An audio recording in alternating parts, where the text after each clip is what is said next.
Cześć Rodek. Moje filmy powstają dzięki patronom, za co im serdecznie dziękuję.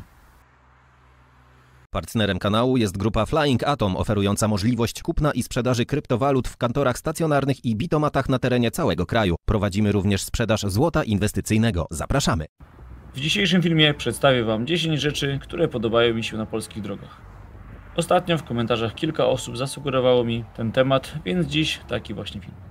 Z racji, że bardzo dużo jeżdżę zarówno po kraju oraz za granicą, to mam pewne porównania i spostrzeżenia, które Wam przedstawię. Po pierwsze i według mnie najważniejsze. Polskie drogi przez ostatnie 20 lat przeszły prawdziwą transformację. Jeszcze na początku lat 2000 jeździło się po naszych drogach bardzo źle, a wręcz tragicznie. Żadne miasto wojewódzkie nie było połączone z innym miastem wojewódzkim autostradą lub drogą ekspresową. Wyjątkiem była autostrada A4 pomiędzy Katowicami a Krakowem, którą w całości oddano do ruchu w 1999 roku. Podróż np. z Warszawy do Poznania trwała pomiędzy 5 a 6 godzin. Z racji tego, że pomiędzy tymi dwoma miastami jeździłem bardzo często, to wiem, jaką męczarnią była ta droga dla kierowców. W momencie nagrywania tego filmu, czyli w sierpniu 2022 roku, do wszystkich miast wojewódzkich w Polsce można już dojechać drogami ekspresowymi lub autostradami. Przez ostatnie 12 lat oddano do ruchu ponad dwukrotnie więcej autostrad i dróg ekspresowych, niż miało to miejsce w całej wcześniejszej historii Polski razem wziętej. Obecna długość sieci wynosi 4690 km i stawia nasz kraj na 6. miejscu w Europie po Hiszpanii, Niemczech, Francji, Włoszech i Wielkiej Brytanii.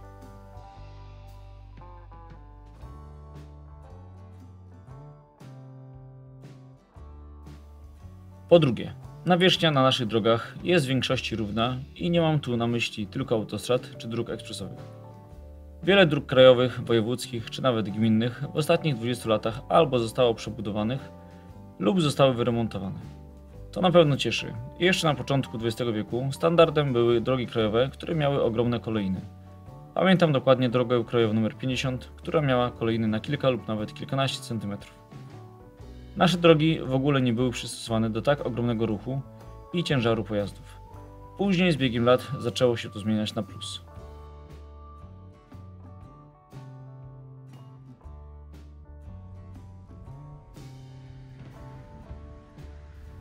Po trzecie, mopy, czyli parkingi wzdłuż autostrad i dróg ekspresowych. Jest ich u nas bardzo dużo, przeważnie występują co 15-20 km. Nasze parkingi są w porównaniu do innych krajów europejskich bardzo nowoczesne i, co bardzo cieszy, są czyste. Zawsze występują oprócz parkingów również toalety oraz prawie zawsze miejsca piknikowe i place zabaw. Zdarzają się toalety z prysznicami za darmo, czego akurat za granicą nigdy nie widziałem. Na wielu parkingach są stacje paliw, gdzie coraz częściej można spotkać miejsca do ładowania aut elektrycznych. Są także mopy, gdzie można zrzucić nieczystości, jak ktoś jedzie autobusem czy kamperem.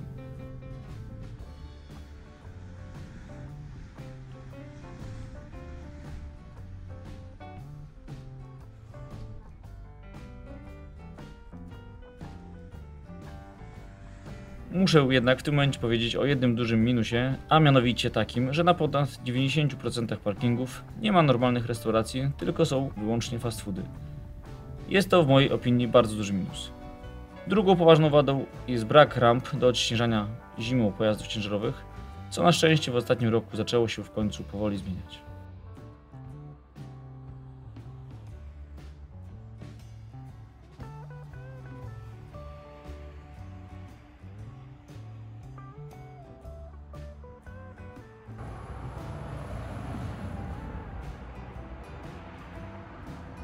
Kolejna rzecz to siatki zabezpieczające przed wtargnięciem zwierząt wzdłuż autostrad i dróg ekspresowych.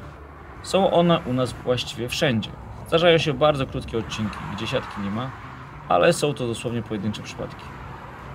Dzikich zwierząt w Polsce jest mnóstwo, więc siatki chronią i osoby podróżujące autami, i same zwierzęta. Jeżdżąc po różnych krajach Europy, spotykałem autostrady, gdzie nie było siatek zabezpieczających. Tak jest na przykład na niektórych autostradach w Niemczech, Danii czy w Czechach. Uważam to za wielki błąd. Dzikie zwierzęta również tam występują, więc następstwem braku ogrodzenia są wypadki z udziałem tych zwierząt.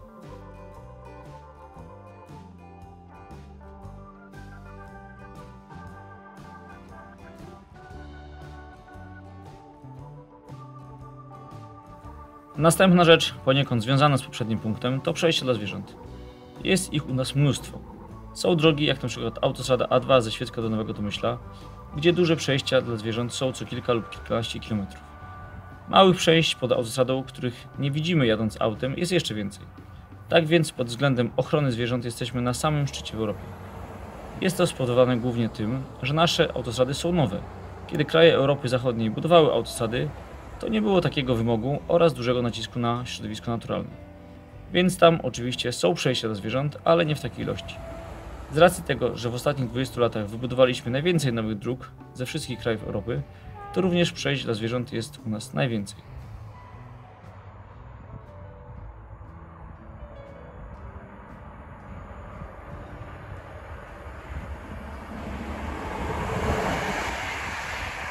Jako ciekawostkę dodam, że w planach mam film o przejściach dla zwierząt.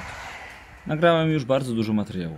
I tutaj wspomnę o bardzo ciekawym przejściu dla zwierząt koło Bojanowa w Wielkopolsce, które jest usytuowane nad drogą ekspresową S5 Poznań-Wrocław oraz jednocześnie nad linią kolejową Poznań-Wrocław.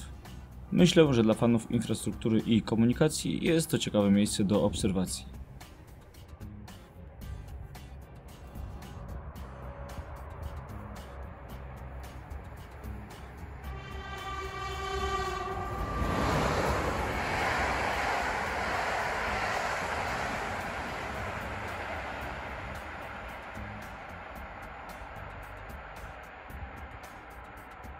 Po szóste, prawie wszystkie węzły drogowe w Polsce są oświetlone.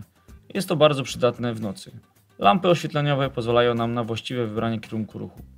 Oczywiście zgadzam się, że obecne ceny prądu są astronomiczne, więc na oświetlenie węzłów idzie mnóstwo pieniędzy. Jednak mimo wszystko uważam, że poprawiają one bezpieczeństwo na węzłach drogowych.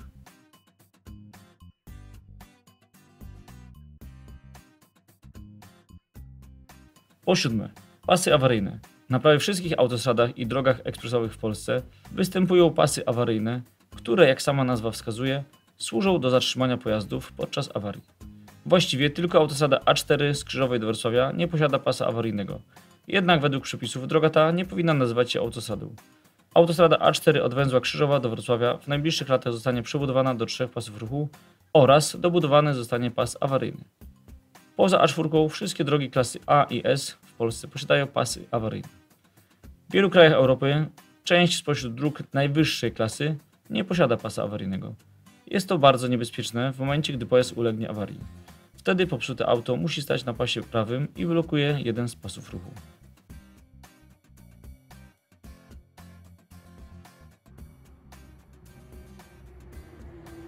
Po ósme, zdecydowana większość współcześnie oddawanych autostrad i dróg ekspresowych posiada rezerwę pod trzeci pas. W przypadku, gdy dana droga wymagać będzie rozbudowy do 3 pasów w każdą stronę, to nie trzeba w takim przypadku burzyć wiaduktów. Jak na razie w Polsce taka rozbudowa miała miejsce tylko raz. Stało się to w Poznaniu w roku 2019. Wtedy to na długości 15 km poszerzono autostradę A2 z 2 do 3 pasów ruchu.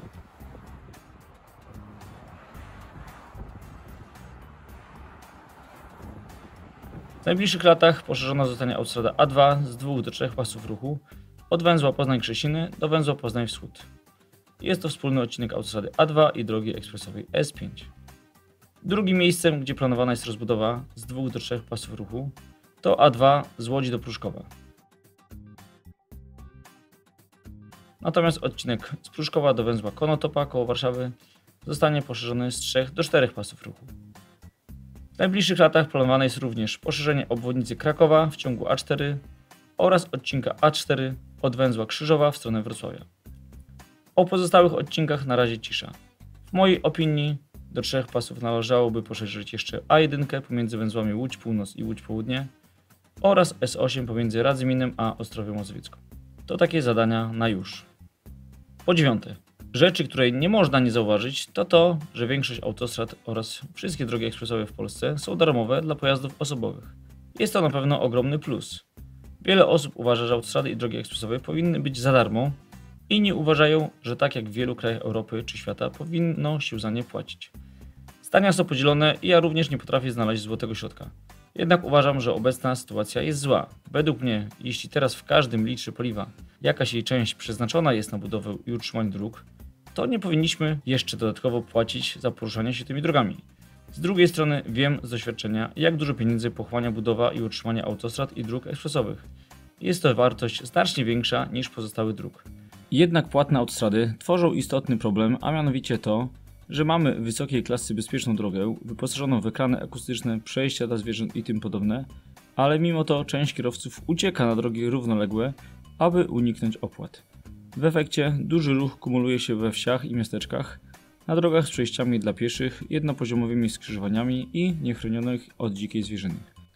Tracą na tym mieszkańcy terenów, przez które odbywa się ten ruch tranzytowy, ale i my wszyscy z powodu kosztów, jakie budżet państwa ponosi przez zwiększoną ilość wypadków. Oczywiście problem ten jest tym większy, im droższa w przeliczeniu na kilometr jest autostrada. Jeśli więc już opłaty muszą być, to dlaczego tylko kierowcy używający niektórych odcinków ją uiszczają, a pozostali są zwolnieni? Obecna sytuacja, gdzie płatna jest tylko część A1, A2 i A4 jest według mnie bardzo niesprawiedliwa. To co zawsze będę powtarzał, w Polsce podział na autostrady i drogi ekspresowe jest sztuczny i powinien zostać zlikwidowany. Drogami ekspresowymi powinno się nazywać np. obwodnice Inowrocławia czy Góry Kalwarii, które mają po 2 pasy ruchu i są bezkolizyjne, ale nie mają pasa awaryjnego. Drogi jak S3, S5, S7, S8, S17 czy S19 powinny zostać przemianowane na autostrady.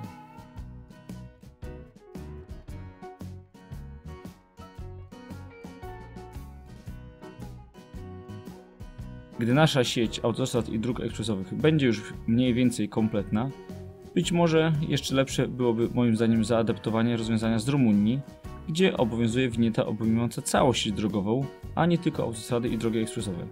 Winieta w stylu rumuńskim całkowicie rozwiązuje problem, o którym mówiłem przed chwilą, bo wszystkim kierowcom opłaca się jechać przystosowanymi do przenoszenia dużego ruchu autostradami, zamiast uciekać na drogi krajowe, a jednocześnie zapewnia dodatkowe wpływy do budżetu na utrzymanie sieci drogowej.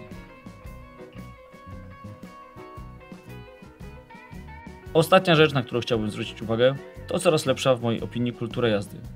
Wiadomo, że do ideału jeszcze daleka droga, a krajów skandynawskich pod względem bezpieczeństwa nigdy nie dogonimy, jednak w porównaniu z tym, co działo się w latach 90. i na początku lat 2000, to styl jazdy w Polsce uległ znacznej poprawie. Wypadków jest coraz mniej. Oczywiście jest ich wciąż bardzo dużo i tego nie da się ukryć. Jednak uważam, że jest już coraz mniej wariatów na drodze. Co najbardziej należy poprawić w tej kwestii to 3 rzeczy: prędkość i trzymanie odległości od poprzedniego auta oraz telefony w ręku. Jest to wciąż plaga w naszym kraju. Uważam, że za mało jest odcinkowych pomiarów prędkości. Jak one działają, widać w Warszawie w tunelu w ciągu S2, gdzie kierowcy w ogóle nie przekraczają prędkości. Ta sytuacja pokazuje tylko, że jeśli wiemy, że wielki brat na nas patrzy, to jedziemy jak aniołki. Szkoda, że po wyjechaniu z tunelu już tak kolorowo nie jest. To tyle na dziś ode mnie. Jeśli masz inne lub podobne spostrzeżenia dotyczące dróg w Polsce, napisz proszę w komentarzu. Chętnie poczytam, co się Wam podoba na naszych drogach, a co nie. Pozdrawiam, Radek.